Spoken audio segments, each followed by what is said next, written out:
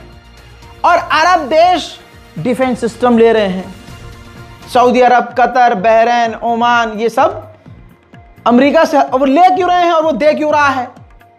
एक वादे पर ले रहे हैं और वो एक वादे पर दे रहा है कि इन डिफेंस सिस्टम का जो आप हमसे खरीद रहे हैं, इस्तेमाल आप करेंगे हमारे कहने पर। जब ईरान हमला करेगा इजराइल पर, तो आप अपनी अपनी सरजमीन से अपने हथियारों का जो हम आपको बेच रहे हैं इस्तेमाल कीजिएगा और इजराइल की मदद कीजिएगा। इसीलिए तो अरब देशों को ईरान के ही सदके अमेरिका हथियार दे रहा है।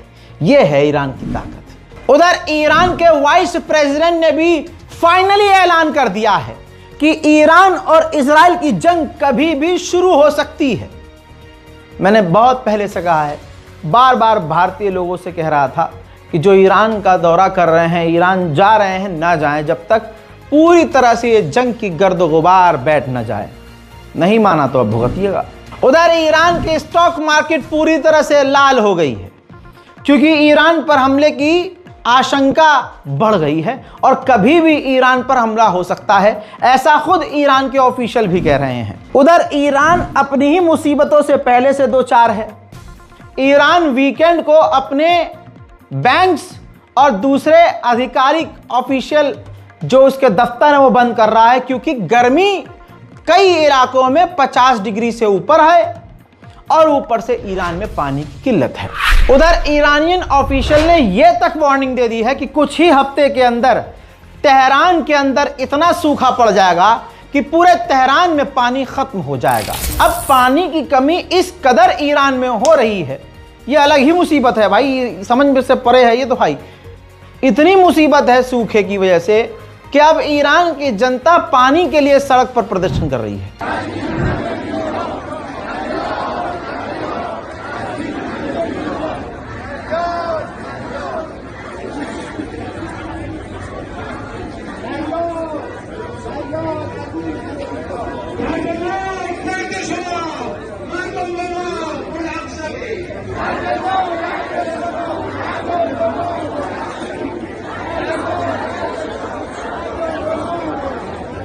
आर्मीनिया के प्रधानमंत्री से तस्वीर देखिए, निकोल पाशियान से। ईरान के राष्ट्रपति मसूद पेजेश्कियान ने मुलाकात की है। दोनों देशों ने लगभग 10 एग्रीमेंट पर मिलकर साइन किया है। इसके अलावा कल रात को ही तस्वीर देख लीजिए, ईरान के राष्ट्रपति मसूद पेजेश्कियान बेलारूस पहुंच गए हैं। रशिया का बेस्ट फ्रेंड है बेलारूस। जाहिर सी बात है आज खबर सुनने में यह आएगी कि बेलारूस और ईरान ने बड़ी डील्स की हैं। डील के लिए ही ईरान के राष्ट्रपति वहां पहुंचे हैं। हजरात, ईरान स्पेशल रिपोर्ट में फिलहाल के लिए इतना ही। आखिरी बात फिर से कहूंगा कि ईरान पर कभी भी हमला हो सकता है। सतर्क रहिए, सावधान रहिए, जागते रहिए। रिपोर्ट को शेयर करते रहिए, अपनी राय कमेंट में लिखिए। हमारे चैनल रज़ाग्राफी अनस्क्रिप्टेड को सब्सक्राइब कीजिए। जय हिंद।